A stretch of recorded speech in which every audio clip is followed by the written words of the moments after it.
Paz a todos. Estamos iniciando a nossa reflexão de hoje sobre o tema deste livro que nos inspira muito, Os 500 da Galileia. É uma psicografia de Humberto de Campos, pelas mãos do Chico Xavier, e que nos traz um conhecimento do que foram os primeiros cristãos determinados na época de Jesus. E aqui nessa nossa reflexão, nós vamos buscar as últimas lições de Jesus naquela Páscoa, onde ele se reuniu com seus discípulos, dando as suas últimas mensagens de amor, de luz, de humildade, deixando assim para todos nós que somos herdeiros desses 500 da Galileia, essa mensagem de prosperidade para todos sempre. Somos multiplicadores desses 500 da Galileia e muitas vezes nos perguntamos: fazemos parte desse grupo? Somos herdeiros. Eles se multiplicaram e vão se multiplicar mais e mais. Então, assim como estava falando, naquela Páscoa que Jesus se reúne com os seus discípulos para se despedir, fazendo aquela vibração, aquela ceia, ensinando a eles a humildade de lavar os pés uns dos outros, tomando assim para si aquela incumbência em forma de humildade, para que pudéssemos aprender com ele essas lições que ficaria para as nossas vidas para sempre. Então, naquele momento que ele está com os discípulos, ele recomenda a cada um ser simples, ser humilde, ser amigos. Quem quisesse ser o maior fosse o menor, se humilhasse para que fosse exaltado. Isso tudo ele falou naquele momento, assim como falou também a respeito do Consolador que ele nos mandaria mais tarde. Ele fala aos apóstolos a respeito da ausência dele naquele momento que ele estava pressentindo, já chegando os momentos últimos. Os apóstolos não sabiam, alguns desconfiavam, porque ele estava sempre dizendo que ele ia para o Pai, ele ia se ausentar. E naquela despedida, ele, através daquela ceia, ele recomenda aos apóstolos que não se sentissem órfãos, porque ele iria para o Pai, mas ele iria mandar um Consolador. Então eles tivessem confiança que eles não ficariam sós. E naquela mesma noite ele é traído, ele é negado e ele é preso. E ele, Jesus, no dia seguinte, ele é morto. E como sabemos, 3 dias depois ele ressuscitou.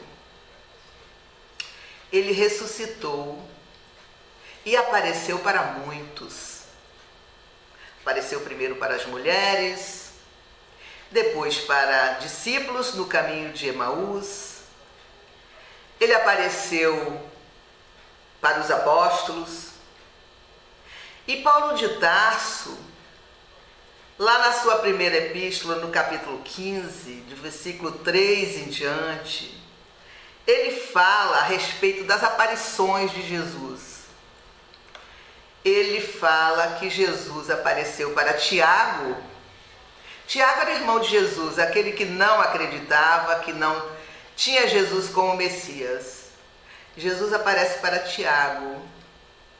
Paulo de Tarso fala que ele apareceu para muitos. Ele apareceu para os 12, apareceu também para 500. por último ele fala, ele também apareceu para mim. Eu que não sou digno de ser considerado um apóstolo. Paulo fala isso. Por quê? Porque ele perseguia, ele mandava apedrejar os seguidores de Jesus. Ele muito se arrependeu por isso. Quando ele chega a proclamar que ele não é digno de ser chamado apóstolo de Jesus, é porque ele se sente realmente arrependido pelo que ele fez aos seguidores de Jesus na época. E aí nós ficamos imaginando como aqueles apóstolos ficaram com a ausência de Jesus. Tanto os apóstolos como os seus seguidores, porque eram muitos os seguidores de Jesus, aqueles que iam seguindo as suas pregações, os seus ensinamentos, na praia, na montanha, no monte onde ele fez o seu primeiro grande sermão.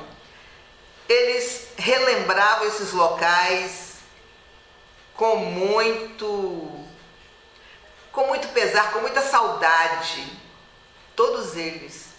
E aqueles que eram simpatizantes, seguidores da mensagem de Jesus, seguiam os apóstolos aonde eles estivessem reunidos na praia, que todas as tardes eles faziam uma reunião entre eles para rememorar aquilo que Jesus tinha falado, fazer planos para um futuro, para o evangelho do futuro, o que eles teriam que fazer, como se planejar para levar a mensagem aos povos da terra, aquilo que Jesus queria deles. Então, aqueles amigos, seguidores, seguiam os apóstolos, estavam com eles, estavam orando sempre com eles. Mas teve uma tarde que eles, sem combinar nada, começaram a ter uma vontade de subir aquele monte para lembrar as pregações que Jesus fazia naquele local. Alguns até doentes, outros com seus filhos ao colo, levando os filhos, achando que se subisse aquela montanha, relembrando aquilo que Jesus havia falado, aquilo que Jesus havia feito, eles poderiam ter a cura para os seus filhos, para os seus males. Mas eles iam realmente com muita saudade no coração. Tinham um desejo enorme de voltar a ver o Mestre. E assim eles, um a um, foram seguindo aquela trilha, subindo aquela montanha, e foram se sentando, todos quietos sem falar, sem combinar nada. Eles foram se sentando e fazendo as suas preces. E de repente lá estavam os apóstolos, estavam aqueles seguidores. De repente eram 500 ali naquele monte, naquela tarde. E Humberto de Campos, esse irmão de escola que nos relata essas histórias da vida de Jesus, ele nos diz que naquela tarde não houve palavra articulada. As palavras iam de mente para mente. E de repente eles abrem os olhos, todos olhando para o mesmo local, uma luz intensa, aonde Jesus se fazia presente em meio àquela luz. E Jesus falava para todos eles, de coração para coração. Como já falamos, as palavras não foram faladas, elas foram transmitidas de mente para mente. E eles viam Jesus na sua magnânima figura luminosa, com seus braços estendidos para eles, como a abençoá-los a todos ao mesmo tempo. E Jesus fala para cada um deles, dando-lhes uma mensagem amorosa, uma mensagem de responsabilidade. Aqui ele fala assim: os primeiros astros da noite, isso o Humberto de Campos nos falando, brilhavam no alto como flores radiosas do paraíso. No Monte Galileu, 5 centenas de corações palpitavam, arrebatados por intraduzível júbilo. Velhos trêmulos e encarquilhados desceram a encosta, unidos uns aos outros como solidários para sempre no mesmo trabalho de grandeza imperecível. Anciãs de passo vacilante, coroadas pela neve das experiências da vida, abraçavam-se as filhas e netas, jovens e ditosas, tomadas de indefinível embriaguez da alma. Romanos e judeus, ricos e pobres, confraternizavam felizes, adivinhando a necessidade de cooperação na tarefa santa. Então, aqui nós vemos que eram todos juntos, unidos num só pensamento, numa só ação. Ele, Jesus, dava incumbência para todos os apóstolos, como para aqueles outros irmãos que o seguiam, que ele sabia da pureza de coração de cada um deles. Jesus dava a incumbência para que eles fossem espalhar o evangelho pela terra. Cada um tinha a sua tarefa. Eram os primeiros cristãos. E Jesus os alerta para que eles ficassem atentos, porque o sofrimento haveria de acontecer na vida de cada um deles. Jesus lhes fala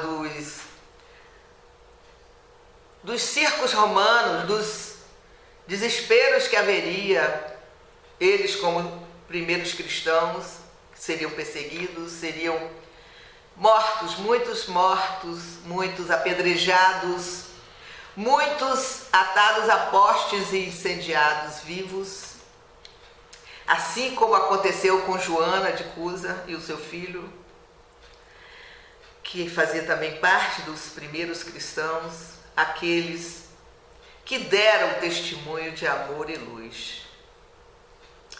E aí nós ficamos imaginando como sofreram os primeiros cristãos, como eles foram corajosos, determinados, não só porque eles conheceram Jesus pessoalmente, mas porque eles tinham uma fé grandiosa. Por que essa fé grandiosa? Porque eles eram os 500 da Galileia que foram reencarnados na época para dar esse testemunho. E dentro desta proposta de testemunho para espalhar o Evangelho de Jesus pela terra, foram se multiplicando aqueles 500 e muitos mais 500 e mais 500 até os nossos dias. E nós nos sentimos participantes dessa tarefa de amor, porque sabemos da nossa fraternidade em termos de reunir irmãos agora, nessa época, com essa doutrina de amor e luz que nos é oferecida. Quando Jesus promete aos apóstolos que ele mandaria um consolador, que na época certa teríamos um consolador, e recebemos esse Consolador e acreditamos nessas palavras de Jesus e que Ele tem nos dado essa doutrina como consolo, como esclarecimento, porque através dessa doutrina espírita é que podemos nos nortear em termos de responsabilidade, em termos de incumbência com a nossa caminhada aqui no planeta Terra. Recebemos esta mensagem direta através daqueles irmãos que ali estavam, naquele monte, junto com os discípulos de Jesus, e todos nos unimos num só propósito, de falar a respeito do Evangelho, de falar a respeito da Boa Nova, porque sabemos que somos espíritos criados imortais. Então a nossa vida não é material. Nós estamos muito temporariamente aqui, materialmente falando, mas a nossa vida é espiritual. Quantos séculos se passaram da vida de Jesus até agora? Muitos séculos se passaram. Muitos séculos. E nesses séculos foram se proliferando essa mensagem de amor entre as criaturas no planeta Terra. Sabemos que não é só aqui um grupo pequeno que detém essa mensagem.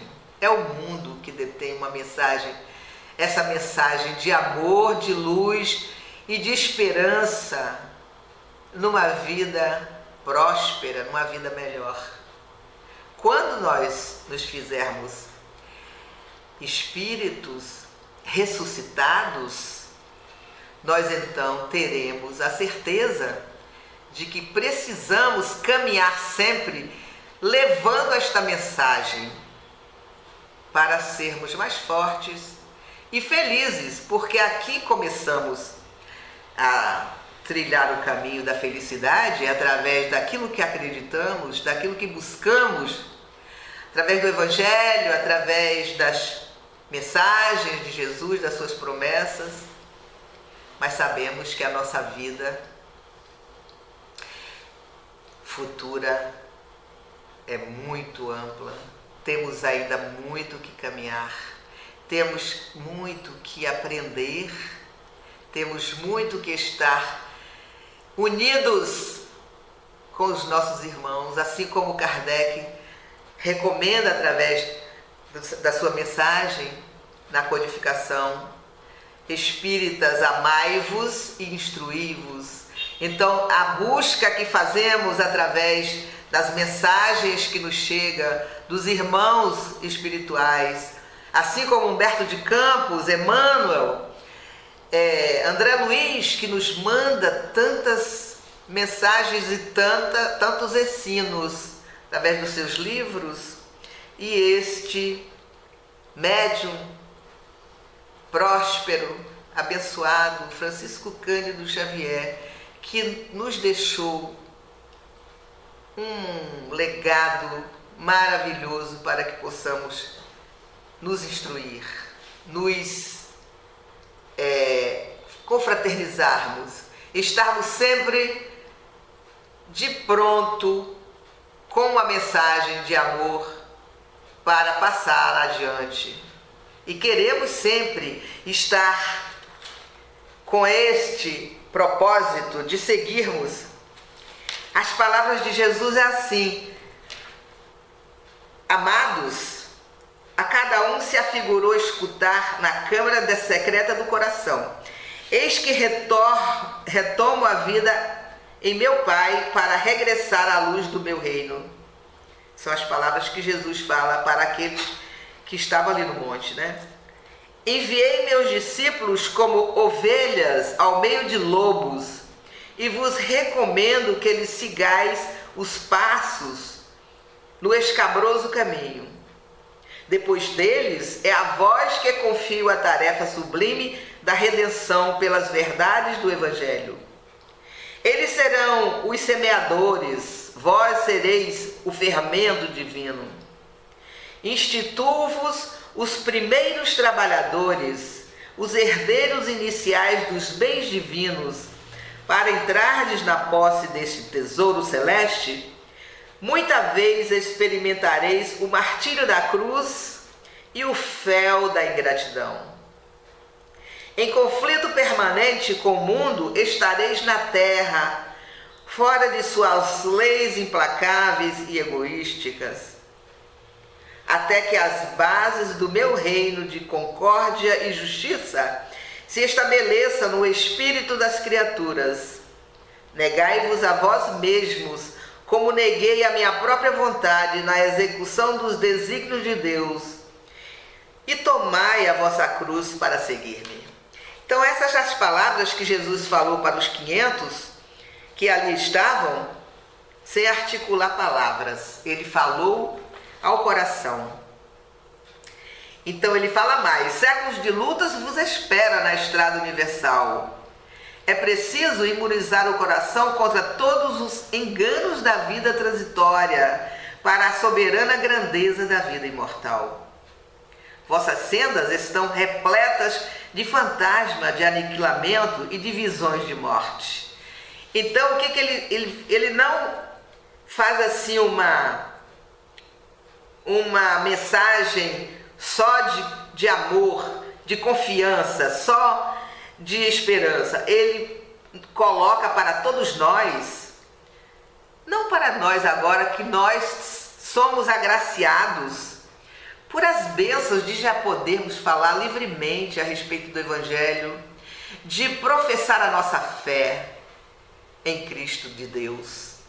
Mas aqueles irmãos ainda não tinham essa esperança daqueles tempos, porque a perseguição era muito grande a respeito dos primeiros cristãos, né? Jesus não enganou a eles, ele falou verbalmente, ou seja, mentalmente, ele falou as palavras que eles precisavam ouvir e calar nos seus corações, para que eles não fossem enganados. Eles sabiam quando eles caminhavam para o martírio, quando eles caminhavam para os circos, eles sabiam o que lhes esperava. As feras iriam dilacerá-los. Então eles sabiam o que estavam fazendo. Era uma fé inabalável. Mas Jesus falava para eles que no momento mais crucial ele estaria presente. Assim como ele esteve no momento que Joana fala para o filho: cala-te, filho, Jesus está conosco. Ele está aqui nos sustentando. Ela sabia o que estava fazendo pela sua fé. Ela sabia que Jesus estava ali com eles. Jesus não estava desamparando-os. Então ela tinha confiança que no momento derradeiro, aquela dor dilacerante das feridas, onde as feras ou onde as labaredas iriam consumir a sua carne, ela sabia que Jesus estaria pronto, de braços abertos para recebê-la. Então, assim, Humberto de Campos começa nessa mensagem falando a respeito do que aconteceu com os apóstolos. Depois do Calvário, verificadas as primeiras manifestações de Jesus no cenáculo sigero de Jerusalém, apossara-se de todos os amigos sinceros do Messias uma saudade imensa da sua palavra e do seu convívio. Então era isso, eles sentiam uma saudade, ao mesmo tempo que eles sentiam a certeza que eles não estariam desamparados, porque ele prometera que eles não ficariam órfãos, mas ao mesmo tempo, como humanos, eles se sentiam inseguros, se sentiam indecisos naquilo que eles iriam realizar. Quando Pedro recebe de Jesus, naquela ocasião, na primeira aparição de Jesus aos apóstolos na praia, que Jesus pergunta a Pedro, se tu me amas? E pergunta por 3 vezes. E no final Jesus diz, então, se tu me amas, Pedro, apacenta as minhas ovelhas. Ele dá a Pedro naquele momento uma incumbência de levar as suas palavras, os seus ensinamentos a todas as criaturas. Mas Pedro era um homem muito simples, ele não sabia, depois que Jesus não estava, como realizar aquela tarefa, como começar. Eles se reuniam às tardes na praia para discutir entre eles como seria essa tarefa a partir daquele momento que Jesus não estava mais para direcioná-los. Então, como tudo em todas as nossas vidas, não só naquela época com os apóstolos, mas hoje, quando nós nos concentramos e fechamos os nossos olhos e oramos a Deus, todas as nossas dificuldades são sanadas através da nossa fé e da nossa confiança. Por quê? Porque todas as dificuldades que nos aparecem surgem como uma lição de vida. Então, na vida dos apóstolos, aconteceu a mesma coisa. Eles se reunindo na praia, conversando entre eles, o que fariam a partir daquele momento, como que eles poderiam trabalhar, apacentar as ovelhas que Jesus queria que eles fizessem. Pedro, determina que ele iria instituir, através da sua moradia, uma casa de assistência para os necessitados, para os doentes, para os aflitos. E foi assim que foi feito. Surgiu a Casa do Caminho. Eles saem lá de onde ele pescava, do mar do Tiberíades, e vai para Jerusalém, para a periferia de Jerusalém, para se colocar como aquele que cuidaria dos necessitados. Faz da sua pequena casa um hospital, um local de acolhimento, aonde ele podia cuidar de velhos, doentes, leprosos, de crianças e todos, correndo o risco que muitas vezes correram, risco de serem castigados, né? Porque todos os seguidores de Jesus eram perseguidos pelo Sinédrio e pelos seus rabinos, por aqueles mandatários das sinagogas da época, os seguidores da lei de Moisés. Não foi Jesus entre o povo judeu, ele não foi reconhecido. E nós ficamos nos perguntando, por quê? Porque um povo que se julgava escolhido por Deus não soube receber o seu Messias. Não souberam receber o Messias. Até hoje eles estão esperando o Messias. E se Jesus não fosse o Messias, como que nós estaríamos agora? Como que seria espalhada essa mensagem?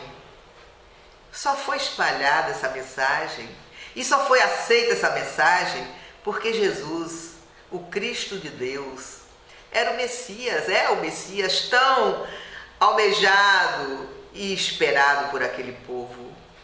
Esperaram tanto, almejaram tanto o Messias. Queriam um Messias, um príncipe vindo de uma família rica. Como nós somos mesquinhos como humanos. Não pensamos que o simples é o bom, não vemos o bom na simplicidade, não vemos o bem na simplicidade. Ainda nos empolgamos com a riqueza do planeta Terra, com o poderio do planeta, com os poderosos, com os mandatários. Muitos estamos ainda envolvidos com esta matéria que não nos edifica. Então, para que possamos entender a mensagem de Jesus através dos 500 da Galileia,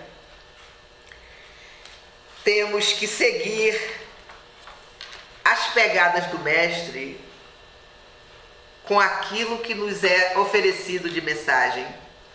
Embebidos na poesia da natureza, os apóstolos organizavam os mais elevados projetos com relação ao futuro do Evangelho. A residência modesta de Cefas, obedecendo às tradições dos primeiros ensinamentos, continuava a ser o parlamento amistoso, onde cada um expunha os seus princípios e as suas confidências mais recônditas. No entanto, ao pé do monte, onde o Cristo se fizera ouvir algumas vezes, exalçando as belezas do reino de Deus e de sua justiça, reuniam-se invariavelmente todos os antigos seguidores mais fiéis que se haviam habituado ao doce alimento da sua palavra inesquecível. Então, assim,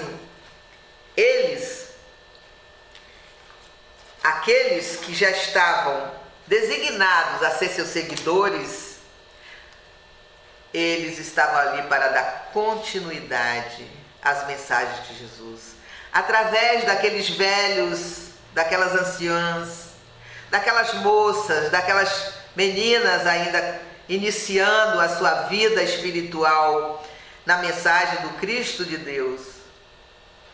Elas foram falando, pregando, não tendo cerimônia de falar da mensagem de Jesus. Elas tiveram coragem e nós somos herdeiros, queremos ser herdeiros dessa coragem, porque nós queremos caminhar em direção à luz.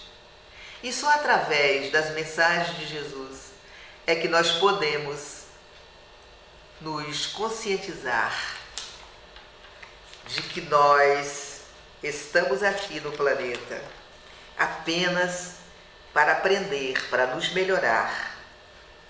E assim, fechando essa pequena mensagem de hoje,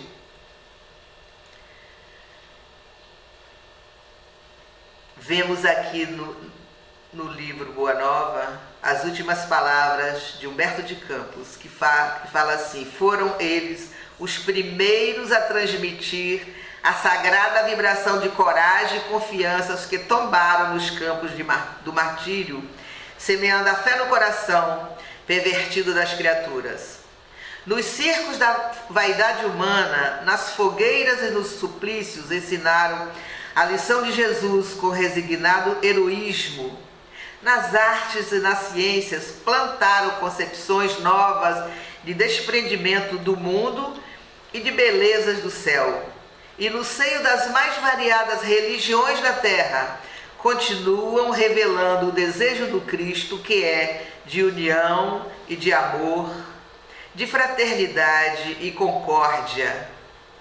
Na qualidade de discípulos sinceros e bem-amados, desceram aos abismos mais tenebrosos, redimindo o mal com os seus sacrifícios purificadores, convertendo com as luzes do Evangelho a corrente da redenção, os espíritos mais empedernidos. Abandonados e desprotegidos na terra, eles passam edificando no silêncio as magnificências do reino de Deus, nos países dos corações, e multiplicando as notas do seu cântico de glória por entre os que se constituem instrumentos sinceros do bem com Jesus Cristo, formam a caravana sublime que nunca se dissolverá. Amém? Que Jesus nos abençoe, agradecendo assim a esse momento aqui no Jesus de Nazaré, a essa instituição que nos acolhe e nos recebe, nos fortalecendo o nosso desejo de continuar a caminhada em busca da luz. Paz a todos, que Jesus nos abençoe.